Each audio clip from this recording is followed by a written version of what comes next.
My name is David Reske, CEO of Now Speed Marketing, and welcome to this edition of In the Now, where we focus on uncovering the myths and misunderstandings of marketing and leadership with some of the world's most interesting people. And my guest today is John Hewitt. John created one of the world's first computerized tax applications and then founded Jackson Hewitt, which grew to 6,000 offices with over $1 billion in revenue. He also founded Liberty Tax, grew to thousands of locations before he sold the company, and he founded Loyalty Brands in 2018, which has already grown to 12 brands in 5 years. He's also the author of a book called I Compete: How My Extraordinary Strategy for Winning Can Be Yours. John, welcome to the show. Thanks for having me. Yeah, you've accomplished so much, and I saw one stat that says you've helped over 5,000 people own their own businesses. How does it feel to make such an impact on so many people's lives? You know, it's the thing that's driven me for 54 years is changing people's lives. So it's incredibly gratifying. When I was a kid, I thought I was immature and like we all were and stupid. And I thought, well, I'll make a few $1 million and retire. And then I realized that the joy is the journey, not when you cash in, it's anticlimactic. And so every day I wake up happy and go to sleep happy because I'm changing lives. Yeah, and through entrepreneurship, and that's so exciting. I want to explore a couple of topics, and then I want to delve into some of your background and some of the things that you've done. But in your book, I Compete, you talk about this idea of meeting customer expectations. And I feel like a myth that I want to explore with you is that the goal of business is to meet customer expectations. Do you think that's true or not true? Yeah, I agree with you that it's a myth, and I think that one of my favorite business authors said it very eloquently. Stan Phelps. He wrote that when you go to a meeting or go to a party, let's say it's at 6 p.m., he said almost no one comes exactly on time. Everyone's either early or late. And in the same way, you rarely meet a customer's expectations. You either fail to meet them or you exceed their expectations. And so we have, I think, pretty unique way of evaluating our success. We don't do customer scores and so forth. We look at the percentage of customers each year that we exceed their expectations. And so that's the way we judge our performance. It's not whether we think we do a good job, it's whether they think we've done a good job. Wow, that's a really powerful way to do that. You know, it's so funny. Every time I do anything like buy an airline ticket or go to a hotel, I get a net promoter score survey.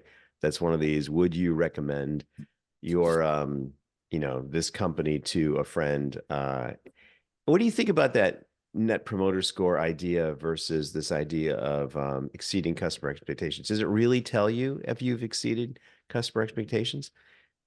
No, it doesn't, because for a couple of reasons. Number one is almost everyone has a survey. And back in the old days, they used to mail it out or hand you a written card, please fill in these surveys. Today, it's mostly done online. Still, occasionally, they'll do it in paper. But only the people that are really happy or really dissatisfied typically fill those out. I certainly don't have time to fill one out. And so, no, I don't believe in a written document or a typed document.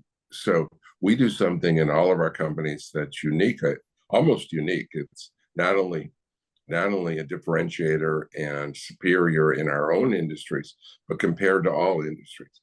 We call each and every customer after they've been in. So if they've been in to do a tax return, we call them 2 days later. If they're a customer of our mobile dog grooming, we call them up 2 days later. We said, how do we do for you? And turns out customers love that because no one's calling them, no one's asking, no one cares about their opinion. And so we get a higher retention.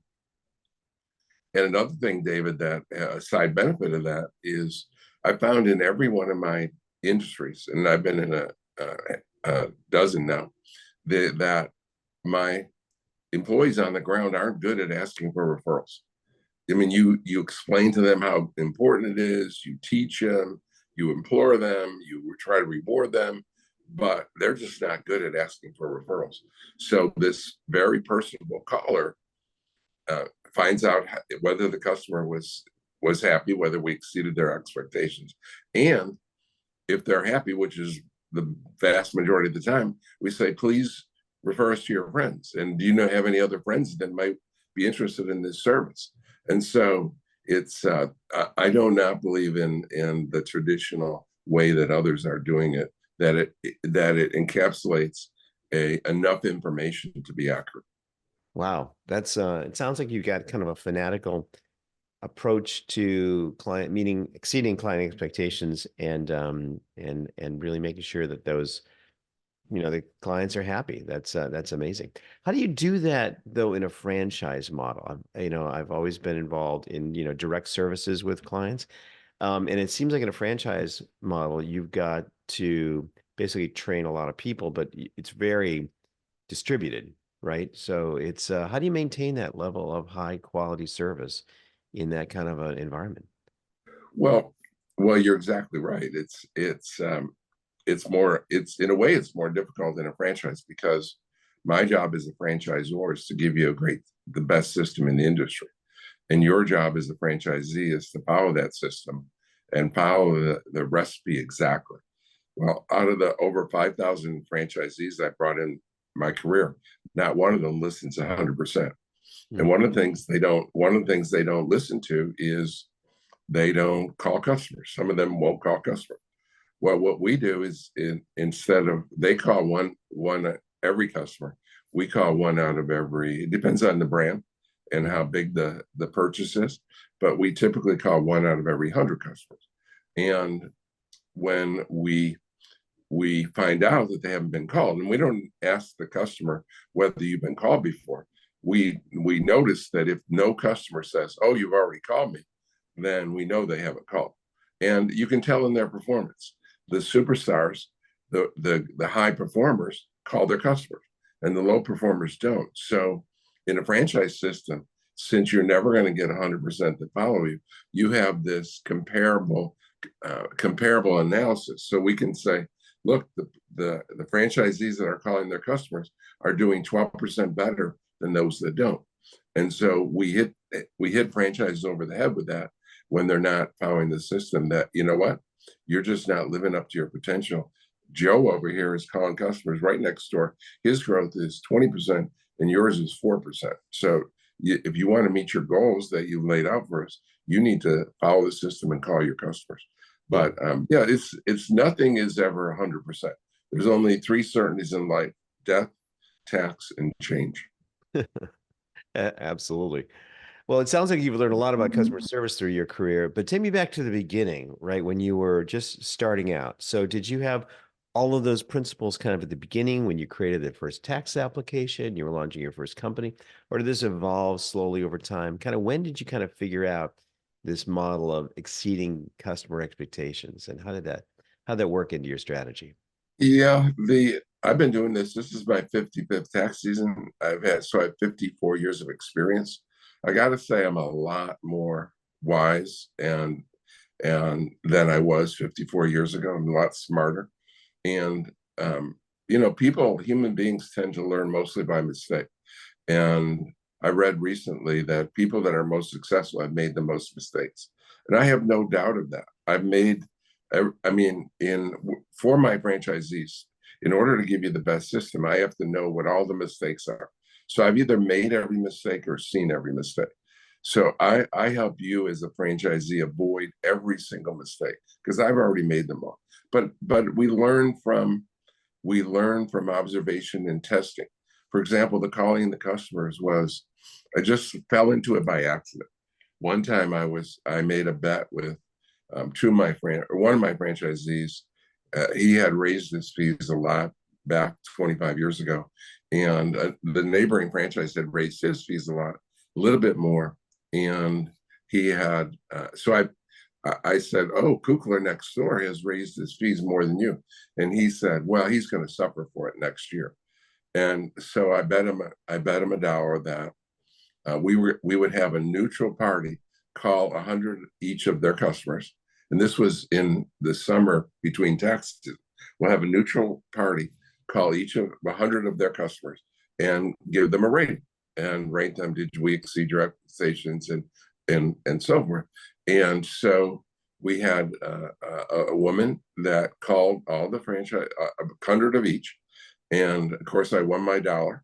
But maybe that was one of the reasons I loved it. But the woman who called the customers in July, August was so excited by the way the customers responded to the call that she called all her customers. And so by accident, we invented calling your customer. Wow, that's great. That's a great story. So, in that environment where you're really calling customers, learning from them, tell me a little bit more about the nuances of what you're learning. Because I think that people that don't do this kind of assume that they're going to get a little number to spreadsheet and they get some averages and they'll look at this over time. And yeah, that's interesting. But it feels like you're doing something deeper in these conversations and learning things and taking it back to improve systems. Tell me about give me a little texture on that. What are you really learning Yeah, there? we have multiple goals in the call, right? First, first goal is to enhance their customer experience. So they and that's almost automatic. Most people love to be thought of and asked. So that's almost automatic. But the person on the making the call has to be sensitive that the person is enjoying this situation, or they need to end the call as quickly as possible. But so one goal is to get a higher retention. Goal number two is to get higher referrals and ask for a referral instead of a typical employee. Most employees don't care about referrals. So even if you're a tax preparer, you would think that I would care if I would get a referral, because then I might get an extra customer. But most preparers aren't that thoughtful, and most dog groomers don't think about that. When they take the dog back, they feel uncomfortable. I feel uncomfortable asking for a referral. There's only 5% of us that are so sales minded. We don't mind rejection. We don't mind being out there and saying, do you have any friends that might be interested in this service? And saying it with a positive, friendly way to do it. So we check for, are we getting more referrals? Are we getting better retention? And then thirdly, you get to improve on the fly, right? Because in again, most of my experience has been in income tax. And when you're growing rapidly, like I always have, I've gone to zero to 10,000 offices, right, over my career. So when you're growing, you're hiring new tax preparers, and some of them are excellent, and some of them are average, and some of them are pathetic, and for whatever reason. And you don't want to wait until April 15th to find out if you have a preparer that's not performing.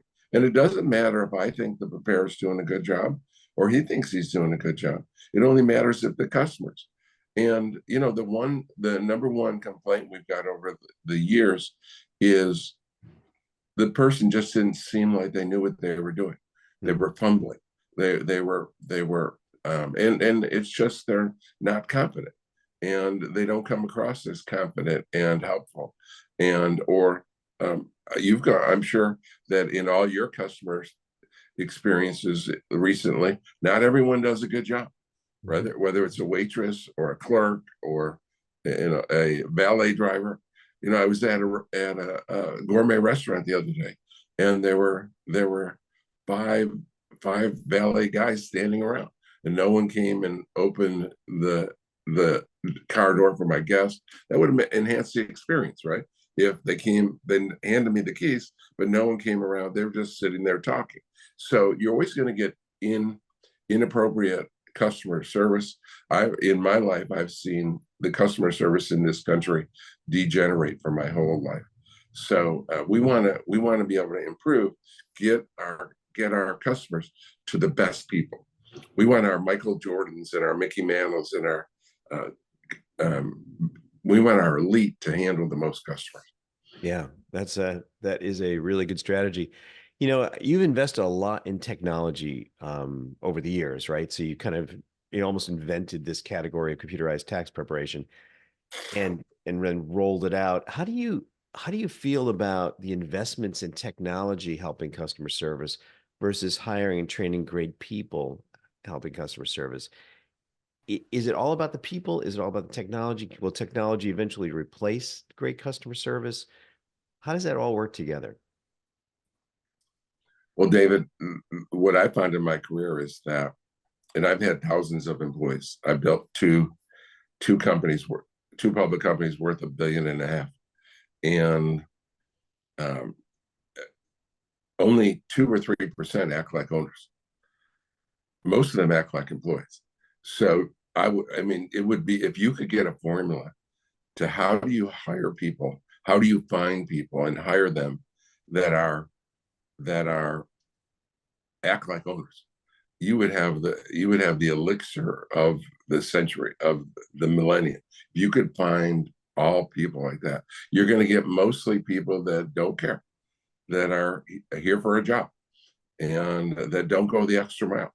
There's very little company on the extra mile, right? It's pretty lonely there. So um, it's using computers, it can be in our system. I'll give you 1981, an easy example of how computers change change the world to make it better, to enable us to offer better service.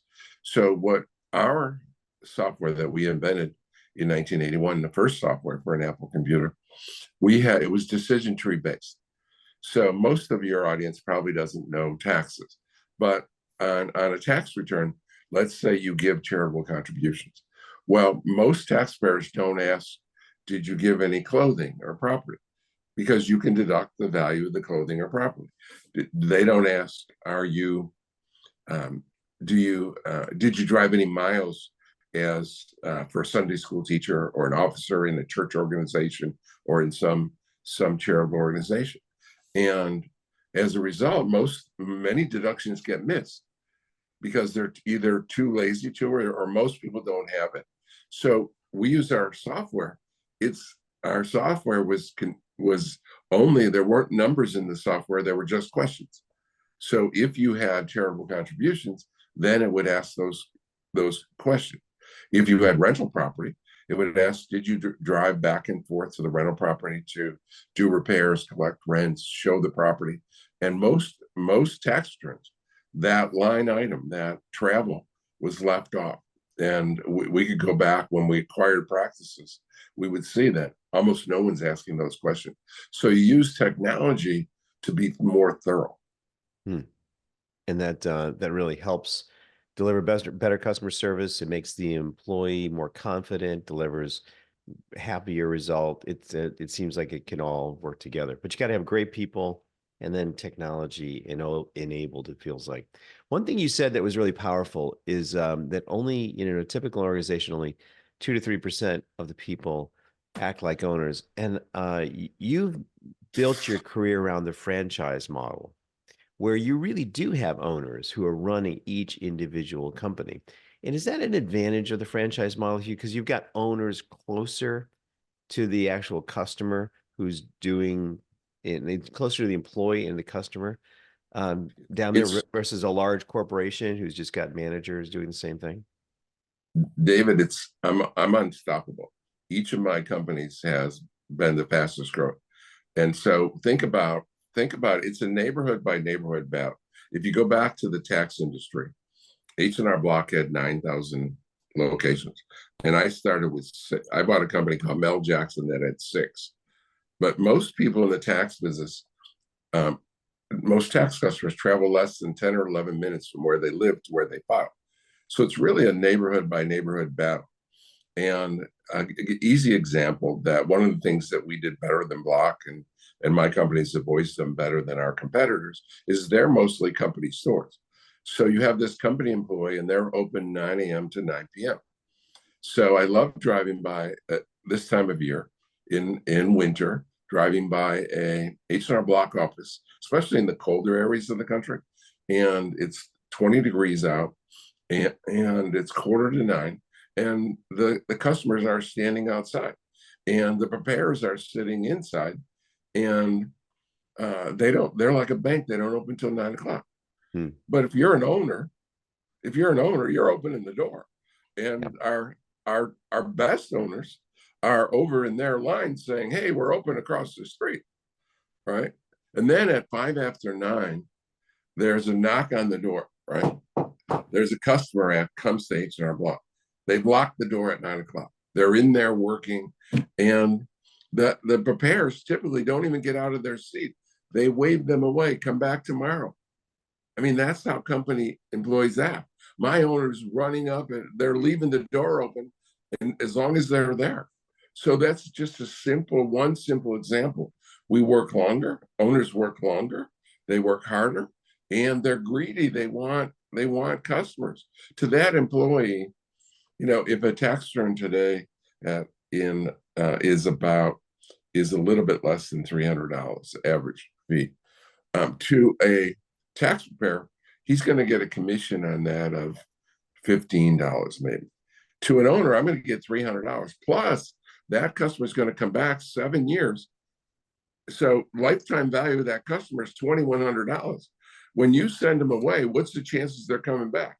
It's certainly not 100%, and actually it's less than 50% that they're going to be back the next day, or anytime. So owners outwork, out hustle, outsmart the company employees. So yes, it's an advantage that they cannot equal. They try all kinds of systems and philosophies, but they cannot get their employees to act like owners. Yeah. And the franchise model lets you just have that naturally part of the system. That's powerful. And you're accomplishing your other goal of really changing the lives of people through empowering entrepreneurship. That's super exciting. And now you're doing this with loyalty brands. You've been doing this for a few years, and you're kind of moving from tax into all of these other markets, right? So I'm just looking at some of these, from New England lobster truck to a dog grooming shop franchise. How does it feel kind of moving into all of these other markets? And is it the same for you? Same strategies, or does it feel very different in every one of these different markets? I think customer service is customer service. Hmm. For example, extending your hours during peak is just good business. Calling your customers, just good business. So our best practices go across all of our brands. Actually, where I spend most of my time focused on my two fastest growing industries. One is I fondly call myself the great grandfather of tax, because there's only two people that founded national companies in this industry, me and Henry Block, and he died long ago. And I have 54 years. So, and plus I'm a great granddaddy now. So in tax, I'm always going to be the best in tax, in my own opinion. But I've learned to love the pet industry. That's just exploding. I mean, everything pet, whether it's insurance or dog walking or pet sitting or doggy daycare, or I mean, it's just exploding and growing. And I love it because, for a couple of reasons. Extra, because there's no number one. I've been competing with H&R Block this 42 years, and they have this household brand name, and they have 9,000 offices, and everyone in America knows who they are. But no one knows who the largest dog mobile dog grooming is. By the end of this year, by the end of 2024, we're going to be national and we're going to be the biggest name in mobile dog grooming. And I've never had that in all my, so that's just special for me, because my two companies, Jackson Hewitt and Liberty, and now they grew to 10,000 offices combined to H&R Block's 9,000, but they neither got to more than about 6,000 locations. So I now will have the number one in the industry for the first time. And it's growing so fast. In tax, it grew by about 1% a year for 55 years. Whereas in pets, it's growing double digits every year. Wow, that's so exciting. And I can really feel your passion about customer service coming through, not only on tax, which feels very dry to most people, and obviously you believe, and you really have made a difference in so many people's lives and taken away so much pain for all of us who have to do our taxes, which is amazing. And then doing it through pet services as well. It's fascinating. It's a phenomenal model. I really appreciate you taking the time, John. You've made a difference in thousands of people's lives, and I hope our listeners can appreciate just some of the passion that you've got for customer service and the way that you model companies. It's so funny. I teach a course at on business planning at Boston College, and I find that, the business model itself makes such a huge difference in how a business executes. And maybe just as in closing, can you just talk about your philosophy on business model? Because you've really chosen this franchise model versus a company ownership model, and how that has affected your success and the way that you kind of built your businesses. Yeah, I believe in structure and systems, and there's really, in my opinion, just two components of business, and one is people, and the other is system. And I invent my systems based on, I call it the tip of the iceberg theory. That if something is a one-off event, you don't create a system for it. But if something's going to happen, especially when in all of my chains, I have thousands of offices, right? If you see something happening, I'll give you an example. A franchisee many years ago called up, and it was April 15th, and it was in Los Angeles, and the TV was coming to his office to film a show, and he called up corporate headquarters, and everyone in marketing was out in the field because it was April 15th. So he couldn't get any advice on what to tell them or what to do. So I called up my chief marketing officer and said, or I sent a copy of his email complaining. She said, "This is the worst franchisee in the world.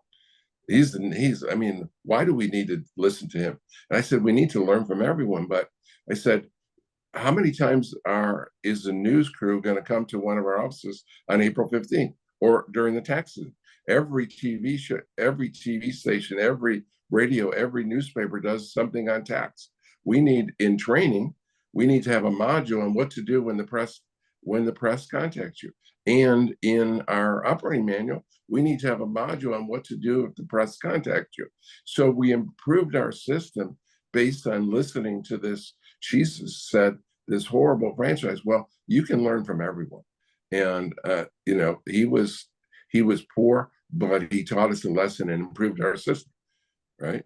Yeah. So if a gunman had come to the front of the office and he was looking for advice on a gunman, then we wouldn't have invented a system, because that's 1 in a million, right? But we changed our system because when something's going to happen hundreds of times, you need to have a system for it in order to have a world-class system. Yeah. Organization. I love it. You can learn from everyone, and you've not only learned anecdotally, you've turned that into systems and process and help your businesses thrive, grow, and explode. So it's amazing, John. You've done amazing things, and it feels like you're on a whole new growth curve with Loyalty Brands. So exciting to follow your progress. If people want to interact with you on any of this, can they contact you on LinkedIn, or what's the best way to reach out to you? Sure, LinkedIn is easy. Or if they want a free copy of my book, they can send me their address on LinkedIn or at loyaltybrands.com, and I'll send them a free copy of my book that talks about my journey and my success. And it also has many of the mistakes I made. That's great, and I'll put that offer out there, and hopefully you'll be able to help more people not only through your business work but also through your book. Thanks, John, for taking the time. I really appreciate the conversation. Thanks, Dave. My pleasure. Have a great day.